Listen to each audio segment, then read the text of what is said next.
ਪੰਜਾਬੀ ਸੱਥ ਦੁਆਰਾ ਪ੍ਰਕਾਸ਼ਿਤ ਪੁਸਤਕ ਦਰਦਮੰਦਾਂ ਦੀਆਂ ਆਹੀ ਦੀ ਕਹਾਣੀ ਹੈ ਜਸ਼ਨੇ ਆਜ਼ਾਦੀ।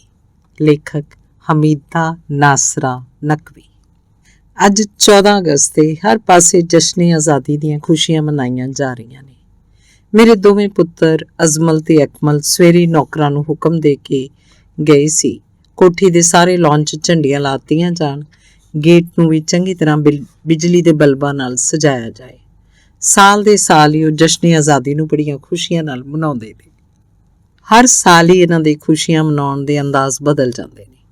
ਵੱਧ ਕੇ ਦੌਲਤ ਖਰਚ ਕੀਤੀ ਜਾਂਦੀ ਹੈ। ਸ਼ਹਿਰ 'ਚੋਂ ਇਹਨਾਂ ਦੇ ਦੋਸਤ ਮਿੱਤਰ ਆਪਣੀਆਂ ਬੇਗਮਾਂ ਦੇ ਨਾਲ ਪਾਰਟੀ 'ਚ ਸ਼ਾਮਲ ਹੋਣ ਵਾਸਤੇ ਆ ਜਾਂਦੇ ਨੇ। ਸਾਰੀ ਰਾਤ ਰੌਣਕ ਤੇ ਹੰਗਾਮਿਆਂ 'ਚ ਗੁਜ਼ਰ ਜਾਂਦੀ ਹੈ। ਹੋਣਾ ਵੀ ਚਾਹੀਦਾ। ਆਜ਼ਾਦੀ ਲਫ਼ਜ਼ ਹੀ ਇਹੋ ਜਿਹਾ ਸੋਹਣਾ ਤੇ ਦਿਲ ਮੋਹ ਲੈਣ ਵਾਲਾ ਹੈ ਕਿ ਜਿੰਨੀਆਂ ਵੀ ਖੁਸ਼ੀਆਂ ਮਨਾਈਆਂ ਜਾਣ ਉਹ ਥੋੜ੍ਹੀਆਂ ਨੇ। ਜ਼ਿੰਦਾ ਕੌਮਾਂ ਇੰਝ ਹੀ ਤਫਰੀਹਾਂ ਨਾਲ ਹਯਾਤੀ ਉਜ਼ਾਰ ਲੈਂਦੀਆਂ ਨੇ। ਪਰ ਮੇਰੀਆਂ ਅੱਖਾਂ ਸਾਹਮਣੇ ਇੱਕ ਫਿਲਮ ਜਿਹੀ ਚੱਲ ਰਹੀ ਹੈ। ਬਾਹਰੋਂ ਸ਼ਹਿਰ 'ਚ ਆਏ ਬਾਵਰਚੀਆਂ ਦੇ ਚਮਚੇ ਤੇ ਦੇਗਾਂ ਖੜਕਣ ਦਾ ਰੌਲਾ ਕਦੀ ਉਸ ਸਕਰੀਨ ਨੂੰ ਤੋੜ ਦਿੰਦਾ ਹੈ। ਨੌਕਰ 2-3 ਵਾਰੀ ਆ ਕੇ ਮੈਨੂੰ ਆਖਦਾ ਹੈ, ਵੱਡੇ ਮਲਕ ਸਾਹਿਬ ਬਾਹਰ ਆ ਕੇ ਬਹਿ ਜਾਓ, ਪਰ ਮੇਰਾ ਜੀ ਨਹੀਂ ਮੰਨਦਾ। ਫਿਲਮ ਦਾ ਇੱਕ ਸੀਨ ਮੇਰੇ ਸਾਹਮਣੇ ਆਉਂਦਾ ਹੈ। ਮੈਂ ਰਿਆਸਤ ਕਪੂਰਥਲਾ ਦੇ ਇੱਕ ਪਿੰਡ 'ਚ ਜੰਮਿਆ ਪਲਿਆ ਸਾਂ। ਮੇਰੇ ਅੱਬਾ ਜੀ ਉੱਥੋਂ ਦੇ ਸਰਦੇ ਪੁੱਜਦੇ ਤਬਕੇ ਦੇ ਜ਼ਿਮੀਂਦਾਰ ਸਨ। ਮੇਰੀ ਅੰਮੀ ਜੀ ਇੱਕ ਇਹੋ ਜਿਹੀ ਜ਼ਿਮੀਂਦਾਰਨੀ ਸੀ ਜਿਹਦੀ ਹਰ ਗੱਲ ਤੇ ਹਰ ਅੰਦਾਜ਼ 'ਚ ਸ਼ੌਕੀਨੀ ਸੀ। ਉਹਨਾਂ ਨੇ ਕਦੀ ਸਿਰ ਤੇ ਦੁਪੱਟਾ ਨਹੀਂ ਸੀ ਲੈਣ ਦਿੱਤਾ ਤੇ ਕਦੀ ਨਮਾਜ਼ ਦਾ ਨਾਗਾ ਨਹੀਂ ਸੀ ਹੋਣ ਦਿੱਤਾ।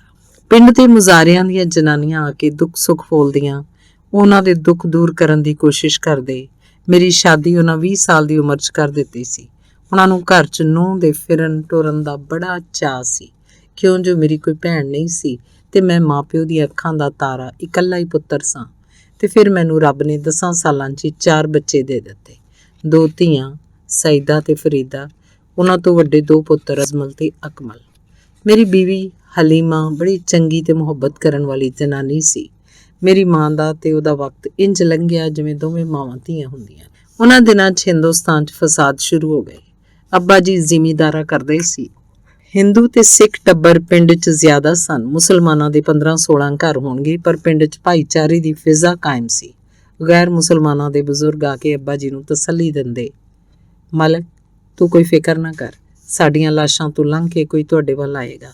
ਪਰ ਜਦੋਂ ਇਹ ਅੱਗ ਵਰ ਗਈ, ਫਿਰ ਕਿਸੇ ਭਾਈਚਾਰੇ ਦਾ ਬੰਨ ਇਹਨੂੰ ਨਹੀਂ ਸੀ ਰੋਕ ਸਕਿਆ। ਉਹ ਇੱਕ ਡਰਾਉਣੀ ਜਿਹੀ ਸ਼ਾਮ ਸੀ ਜਦ ਸਾਡੀ ਹਵੇਲੀ ਤੇ ਉਹਨਾਂ ਹਮਲਾ ਕਰ ਦਿੱਤਾ। ਸਾਰੇ ਮੁਸਲਮਾਨ ਟੱਬਰ ਹਵੇਲੀ 'ਚ ਜਮ੍ਹਾਂ ਸਨ। ਨੌਜਵਾਨ ਕੁੜੀਆਂ ਤੇ ਜਨਾਨੀਆਂ ਉੱਤੇ ਦੂਸਰੀ ਮੰਜ਼ਿਲ ਤੇ ਬੈਠੀਆਂ ਸਨ। ਸਹਿਮੇ ਹੋਏ ਬਾਲ ਉੱਚੀ ਆਵਾਜ਼ ਨਾਲ ਰੋਣਾ ਵੀ ਭੁੱਲ ਗਏ ਸਨ। ਮਗਰਬ ਦੀ ਨਮਾਜ਼ ਤੋਂ ਬਾਅਦ ਜੈ ਹਿੰਦ ਦੇ ਨਾਅਰਿਆਂ ਨਾਲ ਪਿੰਡ ਦੀਆਂ ਗਲੀਆਂ ਗੂੰਜ ਉੱਠ। ਗਰੀਬ ਤੇ ਨਿਹੱਥੇ ਮੁਸਲਮਾਨਾਂ ਨੇ ਆਖਰੀ ਦਮ ਨਾਲ ਮੁਕਾਬਲਾ ਕੀਤਾ, ਪਰ ਕਦ ਤੱਕ? ਇੱਕ ਪਾਸੇ ਮੁੱਠੀ ਭਰ ਮੁਸਲਮਾਨ, ਦੂਜੇ ਪਾਸੇ ਸੈਂਕੜਿਆਂ ਦੀ ਤਾਦਾਦ 'ਚ ਬਲਵਈ ਜਵਾਨ ਲੜਕੀਆਂ ਖੂਹ 'ਚ ਛਾਲਾਂ ਮਾਰ ਕੇ ਮਰ ਗਈਆਂ। ਮੈਂ ਸਖਤ ਜ਼ਖਮੀ ਹੋ ਕੇ ਡਿੱਗਾ, ਪਰ ਮੇਰਾ ਦਿਲ ਮੁਤਮਈਨ ਸੀ ਜੋ ਮੇਰੀ ਇੱਜ਼ਤ ਬਚ ਗਈ ਹੈ, ਕਿਉਂਕਿ ਹਲੀਮਾ ਮੇਰੀਆਂ ਅੱਖਾਂ ਸਾਹਮਣੇ ਮਾਂ ਜੀ ਨੂੰ ਬਚਾਉਂਦੀ ਖੁਦ ਵੀ ਜਾਨ ਦੇ ਬੈਠੀ ਸੀ ਤੇ ਅੱਬਾ ਜੀ ਦੀ ਲਾਸ਼ ਹਵੇਲੀ ਦੇ ਬੂਹੇ 'ਚ ਪਈ ਸੀ। ਮੇਰੇ ਦੋਵੇਂ ਪੁੱਤਰ ਚਾਰੇ ਵਾਲੇ ਕੋਠੇ 'ਚ ਲੁਕ ਗਏ ਸੀ ਤੇ ਮੈਂ ਉਹਨਾਂ ਨਾਲ ਲੜਦਾ ਨਿਢਾਲ ਹੋ ਕੇ ਡਿੱਗ ਪਿਆ ਸੀ। ਮੈਨੂੰ ਡਿੱਗਦਿਆਂ ਵੇਖ ਕੇ ਲੁੱਟਮਾਰ ਕਰਨ ਲਈ ਹਵੇਲੀ ਦੇ ਕਮਰਿਆਂ ਵੱਲ ਉੱਠ ਭੱਜੇ। ਮੈਂ ਲਾਸ਼ਾਂ ਦੇ ਵਿਚਕਾਰ ਦੱਬਿਆ ਹੋਇਆ ਕਾਰਵਾਈਆਂ ਵੇਖ ਰਿਹਾ ਸਾਂ। ਜ਼ਖਮਾਂ ਨੇ ਮੈਨੂੰ ਉਂਝ ਨਿਢਾਲ ਕਰ ਦਿੱਤਾ ਸੀ, ਬਲਕਿ ਮੇਰੇ 'ਚ ਹੱਥ ਹਿਲਾਉਣ ਦੀ ਤਾਕਤ ਵੀ ਨਹੀਂ ਸੀ। ਮੇਰੇ ਸਾਹਮਣੇ ਲੋਕ ਸਾਡੇ ਘਰ ਦਾ ਸਾਰਾ ਸਮਾਨ ਚੁੱਕ ਕੇ ਲਈ ਜਾਂਦੇ ਸੀ ਤੇ ਨਾਲ ਹੀ ਉੱਚੀ ਆਵਾਜ਼ ਨਾਲ ਕਹੇ ਮਾਰ ਰਹੇ ਸੀ, ਓਏ ਸੂਰਜ ਮੱਲਾ, ਮਾਲ ਤੇ ਬੜਾ ਲੱਭਾ ਏ ਮਲਕ ਦੇ ਘਰੋਂ, ਪਰ ਜਨਾਨੀ ਕੋਈ ਨਹੀਂ ਹੱਥ ਆਈ। ਤੁਹਾਡੇ ਪਿੰਡ 'ਚ ਮੁਸਲਮਾਨਾਂ ਦੀਆਂ ਕੁੜੀਆਂ ਕੋਈ ਨਹੀਂ ਸੀ? ਹਵੇਲੀ ਦੀ ਨੁੱਕਰ ਵਾਲਾ ਖੂਹ ਤੇ ਵੇਖੋ, ਸਭੇ ਡੁੱਬ ਕੇ ਮਰ ਗਈਆਂ ਨੇ ਬਦਕਿਸਮਤਾਂ। ਸੂਰਜ ਮੱਲ ਨੇ ਜਵਾਬ ਦਿੱਤਾ, ਇਹੋ ਬੜੀ ਗਲਤੀ ਹੋਈ। ਆਉਂਦਿਆਂ ਪਹਿਲ ਇਹੋ ਕੰਮ ਕਰਨਾ ਸੀ ਵੀ ਕੁੜੀਆਂ ਕੱਢ ਲੈਂਦੇ ਤੇ ਪਿੱਛੇ ਵੱਡੇ ਕੱਪ ਲੈਂਦੇ। ਸੰਤ ਰਾਮ ਹੱਸ ਕੇ ਬੋਲਿਆ, ਉਹ ਤੇ ਜੇਕਰ ਮੁਕਾਬਲਾ ਨਾ ਹੁੰਦਾ ਤਾਂ ਸੀ, ਅਸੀਂ ਲੜਦੇ ਰਹੇ ਤੇ ਉਹਨਾਂ ਨੂੰ ਮੌਕਾ ਮਿਲ ਗਿਆ। ਪਰ ਕੋਈ ਗੱਲ ਨਹੀਂ, ਤਜਰਬਾ ਹੀ ਸਹੀ, ਕਿਸੇ ਹੋਰ ਪਿੰਡੋਂ ਲੱਭਾਂਗੇ, ਕੁੜੀਆਂ ਬਹੁਤ। ਸੂਰਜ ਮੱਲ ਨੇ ਹੱਸ ਕੇ ਜਵਾਬ ਦਿੱਤਾ। ਤਾਂ ਹੀ ਉਹਨੇ ਸੀਟੀ ਮਾਰ ਦਿੱਤੀ।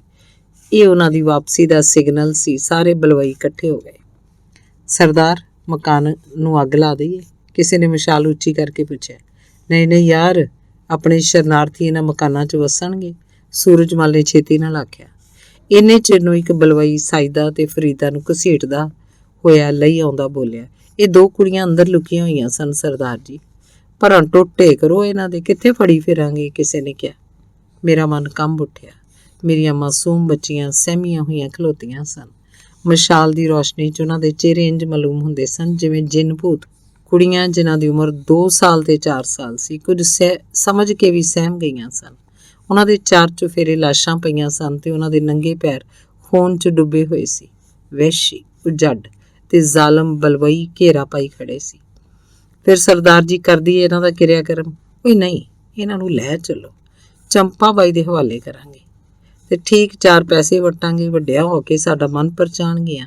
ਉੱਚੀ ਉੱਚੀ ਗੱਲਾਂ ਕਰ ਰਹੇ ਸੀ। ਫਿਰ ਮੇਰੇ ਸਾਹਮਣੇ ਹੀ ਬੱਚੀਆਂ ਨੂੰ ਤੇ ਸਮਕਨ ਦੀਆਂ ਗੱਠੜੀਆਂ ਨੂੰ ਚੁੱਕ ਕੇ ਉਹ ਨਿਕਲ ਗਏ।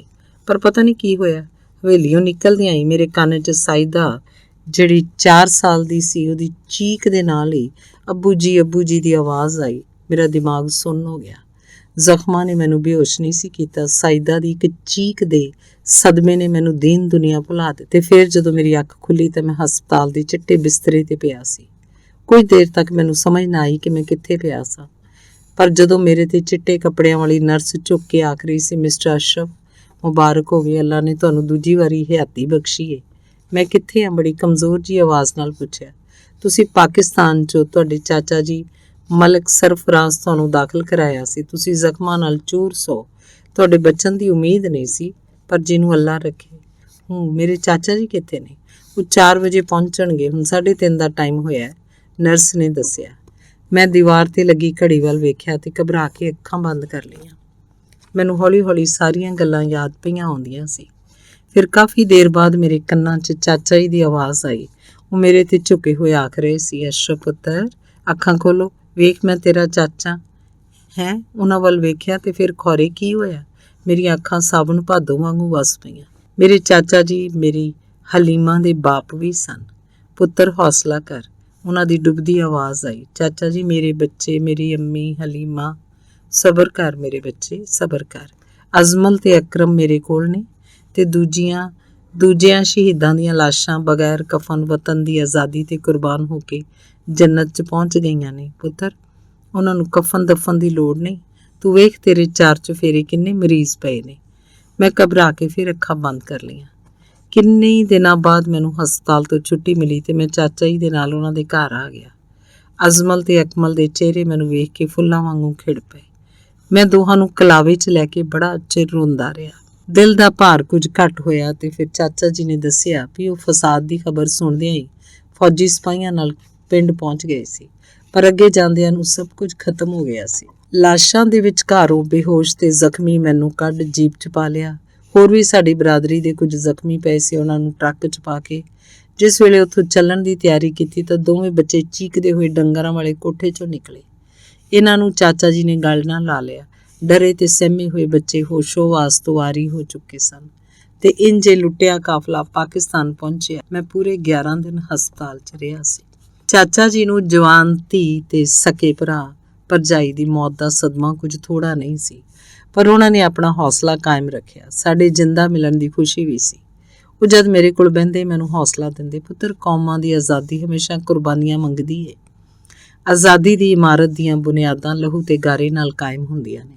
ਇਹ ਲੋਕ ਸ਼ਹੀਦਾਂ 'ਚ ਸ਼ੁਮਾਰ ਹੁੰਦੇ ਨੇ ਪੁੱਤਰਾ, ਤੇ ਸ਼ਹਾਦਤ ਦਾ ਦਰਜਾ ਕਿਸੇ ਖੁਸ਼ ਨਸੀਬ ਨੂੰ ਮਿਲਦਾ ਹੈ।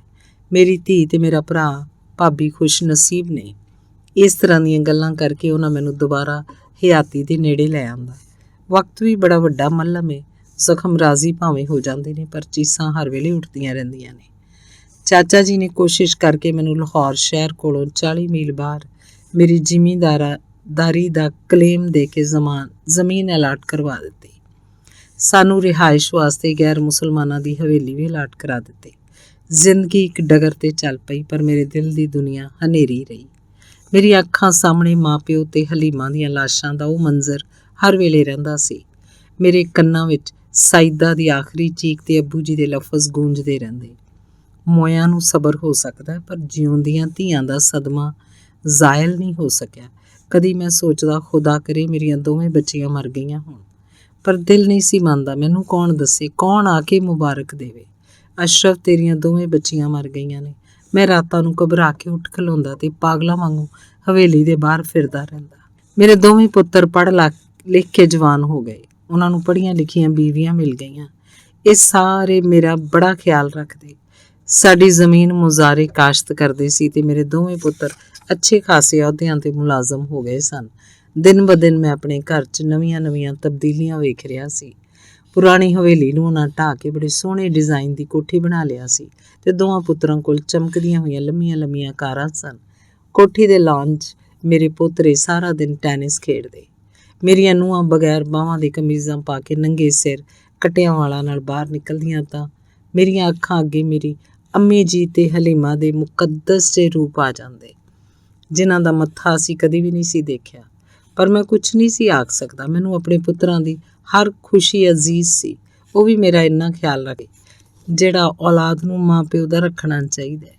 ਇੱਕ ਖਾਸ ਨੌਕਰ ਸਿਰਫ ਮੇਰੀ ਜਾਤ ਵਾਸਤੇ ਮਖਸੂਸ ਸੀ। ਮੇਰੀਆਂ ਦੋਵੇਂ ਨੂੰਹਾਂ ਮੇਰੇ ਖਾਣ ਪੀਣ ਕੱਪੜੇ ਲੱਤੇ ਦਾ ਪੂਰਾ ਖਿਆਲ ਰੱਖਦੀਆਂ ਤੇ ਮੇਰੀ ਪੋਤਰੀਆਂ ਪੋਤਰੇ ਕਦੀ ਮੇਰੇ ਕੋਲ ਆ ਕੇ ਕਹਾਣੀਆਂ ਸੁਣਦੇ ਤੇ ਮੈਂ ਉਹਨਾਂ ਨੂੰ ਪਾਕਿਸਤਾਨ ਦੀ ਕਹਾਣੀ ਸੁਣਾਉਂਦਾ ਸੀ। ਉਹ ਨਿੱਕੇ ਸਵਾਲ ਜਵਾਬ ਕਰਦੇ ਸੌਂ ਜਾਂਦੇ ਤੇ ਮੈਂ ਤਸੱਵਰ ਦੀ ਦੁਨੀਆ 'ਚ ਉੱਥੇ ਪਹੁੰਚ ਜਾਂਦਾ ਜਿੱਥੇ ਮੇਰੀ ਦੁਨੀਆ ਲੁੱਟੀ ਗਈ ਸੀ। ਤੇ ਅੱਜ ਉਹ ਫਿਰ 14 ਅਗਸਤ ਆ ਗਿਆ ਸੀ, ਜਿਹੜਾ ਮਾਸੂਮ ਲਾਸ਼ਾਂ ਤੇ ਖੂਨ ਦੇ ਦਰਿਆ 'ਚੋਂ ਲੰਘ ਕੇ ਕਾਇਮ ਹੋਇਆ ਸੀ। ਪਰ ਮੈਂ ਸੋਚਣਾ ਕਿ ਇਹਦੇ 'ਚ ਖੁਸ਼ੀਆਂ ਮਨਾਉਣ ਨਾਲੋਂ ਵੱਧ ਕੇ ਸਾਡੇ ਲਈ ਫਿਕਰ ਦਾ ਸਮਾਨ ਵੀ ਹੋਣਾ ਚਾਹੀਦਾ। ਪਰ ਨਹੀਂ, ਮੇਰੀ ਸੋਚ ਬੁੱਢੀ ਹੋ ਗਈ ਹੈ ਤੇ ਨਵਾਂ ਦੌਰ ਹੈ। ਇੱਥੇ ਸਾਡੇ ਜੇ ਦਕੀਆਨੂਸੀ ਖਿਆਲਾਂ ਵਾਲੇ ਲੋਕ ਤੇ ਪਾਗਲ ਗਿਣੇ ਜਾਂਦੇ ਨੇ। ਮੈਂ ਆਪਣੇ ਕਮਰੇ 'ਚ ਲੰਮਾ ਪਿਆ ਹੋਇਆ ਸੋਚਣਾ ਵਾਂ ਤੇ ਕੋਠੀ ਦੇ ਬਾਹਰ ਲੌਨ 'ਚ ਅਜਮਲ ਤੇ ਅਕਮਲ ਦੇ ਦੋਸਤਾਂ ਦੇ ਕਹਿ ਉੱਡ ਰਹੇ ਨੇ। ਉਹਨਾਂ ਦੀਆਂ ਬੀਵੀਆਂ ਅੰਗਰੇਜ਼ ਨੂੰਮਾਂ ਪੰਜਾਬੀ ਤੇ ਉਰਦੂ 'ਚ ਗੱਲਾਂ ਕਰ ਰਹੀਆਂ ਨੇ। ਖਾਣ ਪੀਣ ਤੋਂ ਬਾਅਦ ਨਾਚ ਗਾਣੇ ਦਾ ਪ੍ਰੋਗਰਾਮ ਵੀ ਹੈ। ਮੇਰਾ ਨੌਕਰ ਮੇਰੇ ਵਾਸਤੇ ਟਰੇ ਭਰ ਕੇ ਖਾਣਾ ਲੈ ਆਇਆ, ਪਰ ਮੈਂ ਉਹਨੂੰ ਆਖਿਆ ਤੂੰ ਮੇਜ਼ ਤੇ ਰੱਖ ਤੇ ਚਲਾ ਜਾ, ਮੈਂ ਆਪ ਹੀ ਖਾਣਾ ਖਾ ਲਾਂਗਾ। ਹੁਣ ਬਾਹਰੋਂ ਆਏ ਚਮਚਿਆਂ ਤੇ ਪਲੇਟਾਂ ਦਾ ਖੜਾਕ ਬੰਦ ਹੋ ਗਿਆ। ਹੁਣ ਇਹ ਸਾਜ਼ਾਂ ਦੀ ਆਵਾਜ਼ ਆ ਰਹੀ ਹੈ। ਸ਼ਾਇਦ ਨਾਚ ਗਾਣੇ ਦਾ ਪ੍ਰੋਗਰਾਮ ਸ਼ੁਰੂ ਹੋ ਗਿਆ। ਮੈਂ ਉੱਠ ਕੇ ਬਾਹਰ ਆ ਜਾਣਾ। ਸਾਰੇ ਮਹਿਮਾਨ ਬੈਠੇ ਨੇ। ਇੱਕ ਸੋਹਣੀ ਜੀ ਜਵਾਨ ਕੁੜੀ ਗਾ ਰਹੀ ਹੈ। ਮੇਰਾ ਨੌਕਰ ਮੈਨੂੰ ਦੱਸਦਾ ਹੈ, ਮਲਕ ਜੀ, ਇਹ ਸ਼ਹਿਰ ਦੀ ਮਸ਼ਹੂਰ ਗਾਉਣ ਵਾਲੀ ਅਲਮਾਸ ਸੀ। ਉਹ ਜਿਹੜੀ ਵੇਲਾਂ ਤੇ ਰੁਪਏ ਇਕੱਠੀ ਕਰਦੀ ਪਈ ਏ, ਉਹ ਇਹਦੀ ਨਾਇਕਾ ਏ। ਉਹ ਵੀ ਬੜਾ ਅੱਛਾ ਗਾਉਂਦੀ ਏ ਜੀ। ਉਂਝ ਆਖਦੇ ਨੇ ਬੜੇ ਵੱਡੇ ਹਿੰਦੂ ਘਰਾਣੇ ਦੀ ਧੀ ਸੀ, ਪਰ ਜਦ ਪਾਕਿਸਤਾਨ ਬਣਿਆ ਇਹਨੂੰ ਕਿਸੇ ਨੇ ਇਸ ਬਾਜ਼ਾਰ 'ਚ ਲੈ ਆਂਦਾ ਸੀ। ਚੁੱਪ, ਖਾਮੋਸ਼ ਹੋ ਜਾ ਉੱਲੂ ਦੇ ਪੁੱਤਰਾ, ਮੈਂ ਚੀਕ ਕੇ ਉਹਨੂੰ ਰੋਕ ਦੇਣਾ ਵਾ। ਉਹ ਹੈਰਾਨ ਹੋ ਕੇ ਮੇਰੇ ਵੱਲ ਵੇਖਦਾ ਹੈ। ਉਹਨੂੰ ਸਮਝ ਨਹੀਂ ਆਉਂਦੀ ਕਿ ਵੱਡਾ ਮਲਕ ਨਾਰਾਜ਼ ਕਿਉਂ ਹੋ ਗਿਆ। ਮੈਨੂੰ ਇੰਝ ਲੱਗਦਾ ਜਿਵੇਂ ਮੇਰੇ ਸਾਹਮਣੇ ਸਈਦਾ ਪਈ ਨੱਚਦੀ ਏ, ਖੌਰੇ ਫਰੀਦਾ ਏ, ਮੇਰੀਆਂ ਮਾਸੂਮ ਬੱਚੀਆਂ। ਮੈਂ ਚੀਕ ਉੱਠਦਾ, ਕੰਬਖਤੋ ਬੰਦ ਕਰੋ ਇਹ ਨਾਚ ਗਾਣਾ। ਮੇਰੇ ਮੂੰਹ 'ਚੋਂ ਕਫ ਜਾਰੀ ਹੋ ਜਾਂਦਾ ਹੈ। ਮੇਰਾ ਦਿਮਾਗ ਸੁੰਨ ਹੋ ਜਾਂਦਾ ਹੈ। ਮੇਰੇ ਪੁੱਤਰ ਉੱਠ ਕੇ ਮੇਰੇ ਵੱਲ ਆ ਜਾਂਦੇ ਨੇ।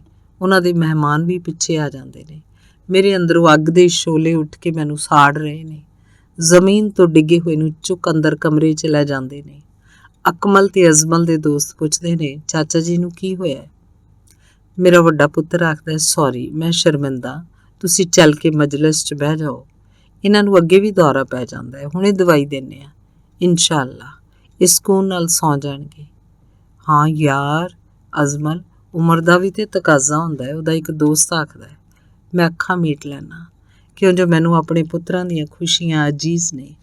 ਮੈਂ ਜਾਗਦਾ ਹੋਇਆ ਵੀ ਸੁੱਤਾ ਬਣ ਜਾਣਾ ਕਿ ਵਕਤ ਦਾ ਤਕਾਜ਼ਾ ਹੈ। ਕਹੋ ਹੁਣ ਹਾਲ ਹਕੀਕਤ ਹਾਸ਼ਮ, ਹੁਣ ਦਿਆਂ ਬਾਦਸ਼ਾਹਾਂ ਦੀ, ਜ਼ੁਲਮੋਂ ਕੂਕ ਗਈ ਅਸਮਾਨੀ, ਦੁਖੀਆਂ ਰੇਸ਼ ਦਿਲਾਂ ਦੀ। ਆਦਮੀਆਂ ਦੀ ਸੂਰਤ ਦਿਸਦੀ, ਰਾਖਸ਼ ਆਦਮ ਖੋਰੇ, ਜ਼ਾਲਮ ਚੋਰ ਪਲੀਤ ਜਨਾਹੀ, ਖੌਫ ਖੁਦਾਓਂ ਕੋਰੇ। ਹਾਸ਼ਮ ਸ਼ਾਹ।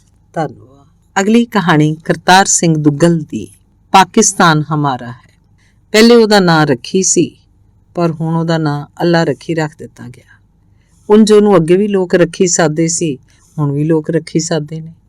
ਉਸ ਰਾਤ ਜਦੋਂ ਢੋਲ ਵੱਜੇ, ਜਦੋਂ ਨੇਜ਼ੇ ਲਿਸ਼ਕੇ, ਜਦੋਂ ਤਾਰੇ ਟੁੱਟੇ, ਜਦੋਂ ਭੁਚਾਲ ਆਇਆ, ਰੱਖੀ ਪਤਾ ਨਹੀਂ ਕਿਸ ਤਰ੍ਹਾਂ ਸੁੱਤੀ ਉੱਠੀ, ਪਤਾ ਨਹੀਂ ਕਿਸ ਤਰ੍ਹਾਂ ਸੁੱਤੀ ਉਸ ਗਠਿਆਲੀ ਟੱਪੀ, ਪਤਾ ਨਹੀਂ ਕਿਸ ਤਰ੍ਹਾਂ ਸੁੱਤੀ ਸੁੱਤੀ ਪੈਲੀਆਂ 'ਚੋਂ ਗੁਜ਼ਰੀ, ਪਤਾ ਨਹੀਂ ਕਿਸ ਤਰ੍ਹਾਂ ਸੁੱਤੀ ਸੁੱਤੀ ਬੇਸੁੱਧ ਇੱਕ ਦੁੱਗਰ 'ਚ ਜਾ ਪਈ ਤੇ 3 ਪੂਰੀਆਂ ਰਾਤਾਂ ਤੇ 3 ਪੂਰੇ ਦਿਨ ਉੱਥੇ ਉਹ ਦੁਬਕੀ ਰਹੀ। ਉਹਦੇ ਹੇਠੋਂ ਲਹੂ ਦੀ ਨਿੱਚੜ ਦੀ ਲਕੀਰ ਲੰਘ ਗਈ।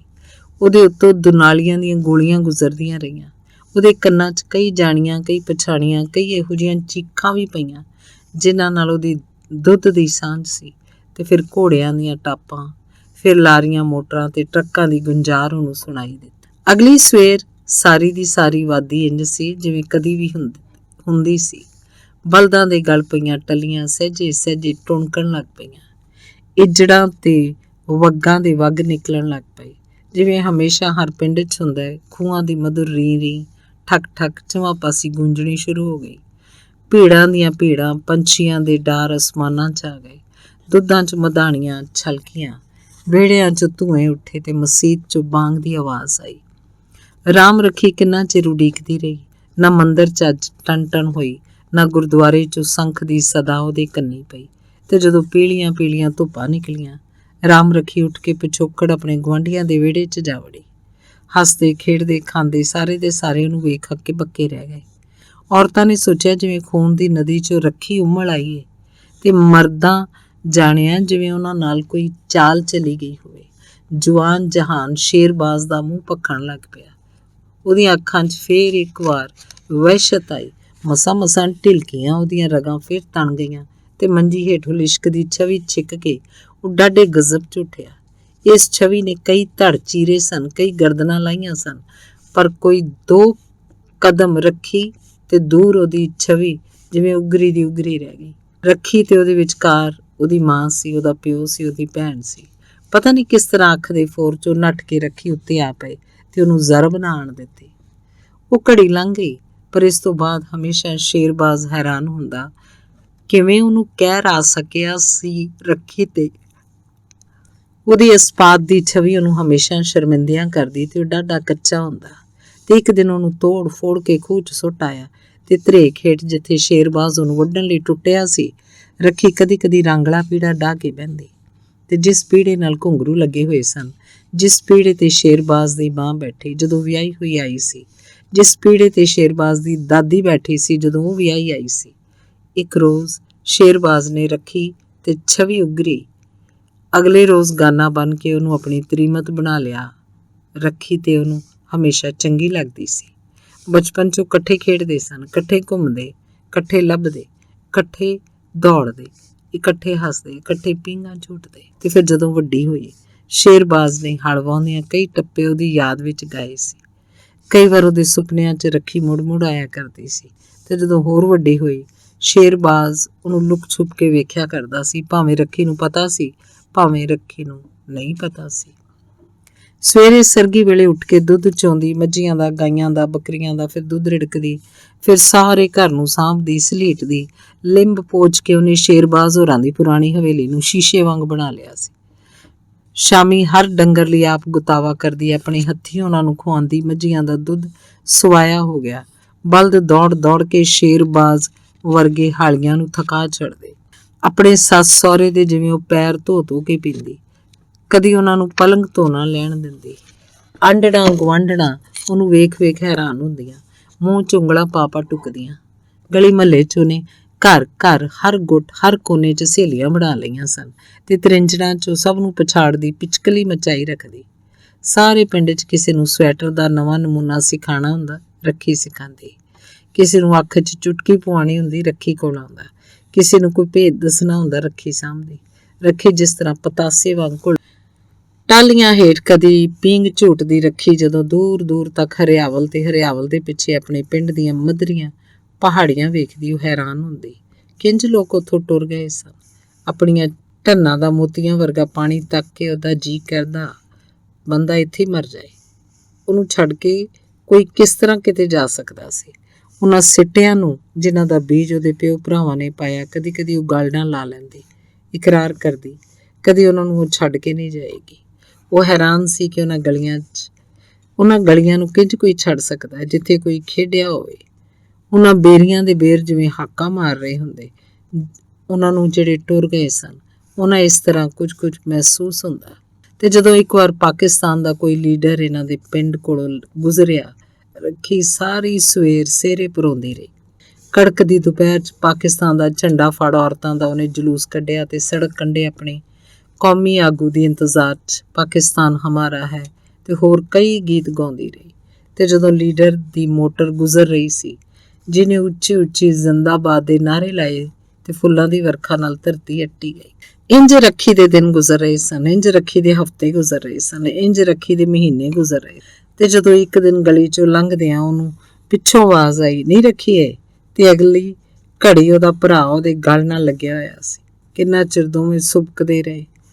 ਰੱਖੀ ਡਾਢਾ ਉੱਚਾ ਉੱਚਾ ਰੋਈ। ਉਹਨੂੰ ਇਹ ਵੀ ਭੁੱਲ ਗਿਆ ਕਿ ਨਾਲ ਇੱਕ ਉਪਰਾ ਆਦਮੀ ਜੋ ਸਿਪਾਹੀ ਜਿਹਾ ਲੱਗਦਾ ਸੀ ਖਲੋਤਾ, ਜਿਸ ਤਰ੍ਹਾਂ ਉਹਨਾਂ ਦਾ ਇੰਤਜ਼ਾਰ ਕਰ ਰਿਹਾ ਹੋਵੇ। ਅਖੀਰ ਜਦੋਂ ਉਹਨਾਂ ਦਾ ਵਿਰਾਗ ਲੱਥਾ, ਉਹਦੇ ਭਰਾ ਨੇ ਸਿਪਾਹੀ ਵੱਲ ਇਸ਼ਾਰਾ ਕਰਕੇ ਕਿਹਾ, ਇਹਨੂੰ ਲੈ ਚੱਲੋ, ਮੇਰੀ ਭੈਣ ਲੱਭ ਪਈ ਹੈ। ਪਰ ਕਿੱਥੇ? ਰੱਖੀ ਨੇ ਇੱਕ ਝੱਟ ਬਾਅਦ, ਜਿਸ ਤਰ੍ਹਾਂ ਉਹ ਸੁੱਤੀ ਹੋਈ ਜਾਗੀ ਹੋਵੇ, ਘਬਰਾ ਕੇ ਪੁੱਛਿਆ। ਦੂਰ ਦੂਰ ਕਿਸੇ ਦੂਰ ਦੇਸ਼ 'ਚ ਜਾਣ ਲਈ ਰੱਖੀ ਤਿਆਰ ਨਹੀਂ ਸੀ। ਕੀ ਪਤਾ ਉੱਥੇ ਇਸ ਪਿੰਡ ਵਰਗੀਆਂ ਘਣੀਆਂ ਠੰਡੀਆਂ ਛਾਵਾਂ ਹੋਣ ਨਾ ਹੋਣ। ਕੀ ਪਤਾ ਉੱਥੇ ਇਸ ਪਿੰਡ ਵਰਗੇ ਕਾਗ ਨਾ ਹੋਣ ਜੋ ਬਨੇਰਿਆਂ ਉੱਤੇ ਆ ਕੇ ਬਹਿ ਜਾਂਦੇ, ਤੇ ਫਿਰ ਪਤਾ ਨਹੀਂ ਦਿਲ ਨੂੰ ਕੀ ਕੀ ਹੋਣ ਲੱਗ ਜਾਂਦਾ। ਉਸ ਸ਼ਾਮੀ ਜਦੋਂ ਬਾਹਰ ਗਈ, ਉਸ ਟਿੱਬੇ ਨੂੰ ਜਿਸ ਤਰ੍ਹਾਂ ਉਸ ਕਲਾਵੇ 'ਚ ਲਿਆ, ਮੈਂ ਨਹੀਂ ਜਾਵਾਂਗੀ, ਮੈਂ ਕਦੀ ਨਹੀਂ ਜਾਵਾਂਗੀ, ਜਿਸ ਟਿੱਬੇ ਤੇ ਖਲੋ ਕੇ ਉਹ ਸ਼ੇਰਬਾਜ਼ ਨੂੰ ਖੇਤਾਂ 'ਚ ਕੰਮ ਕਰਦਾ ਵੇਂਦੀ ਹੁੰਦੀ ਸੀ। ਮੈਂ ਨਹੀਂ ਜਾਵਾਂਗੀ। ਇਸ਼ਕ ਪੇਚੇ ਦੀ ਲਮਕਦੀ ਵੇਲ ਨੂੰ ਉਸ ਪੋਲੇ ਜੇ ਟੋਹ ਕੇ ਕਿਹਾ, ਮੈਂ ਕਦੀ ਨਹੀਂ ਜਾਵਾਂਗੀ। ਉਹਨੇ ਵੱਛੇ ਦੀਆਂ ਅੱਖਾਂ ਨਾਲ ਅੱਖਾਂ ਮੇਲ ਉਹਦੀ ਬੂਥਣੀ ਨੂੰ ਚੁੰਮ ਲਿਆ। ਆਪਣੇ ਸੁਫੇ ਦੇ ਛੱਤ ਹੇਠ ਜਾ ਕੇ ਉਹਨੇ ਜ਼ੋਰ ਨਾਲ ਕਿਹਾ, ਮੈਂ ਹਮੇਸ਼ਾ ਇੱਥੇ ਰਹਾਂਗੀ। ਆਪਣੇ ਚੁੱਲ੍ਹ ਕੋਲ ਬੈਠ ਕੇ ਉਹਦਾ ਗੱਚ ਨਾ ਖਲੋਂਦਾ। ਮੇਰਾ ਆਪਣਾ ਇਹ ਚੌਂਕਾ ਹੈ। ਉਹ ਚੀਕ ਉੱਠੀ। ਉਸ ਰਾਤ ਪੁਰੇ ਦੀ ਠੰਡੀ ਵਾਰ ਰੁਮਕ ਰਹੀ ਸੀ। ਰੱਖੀ ਨੇ ਤਾਰਿਆਂ ਨਾਲ ਇਕਰਾਰ ਕੀਤੇ, ਚੰਨ ਦੇ ਤਰਲੇ ਲਏ, ਉੱਠ ਉੱਠ ਬਨੇਰਿਆਂ ਤੇ ਬਹਿ ਕੇ ਸੋਚਦੀ।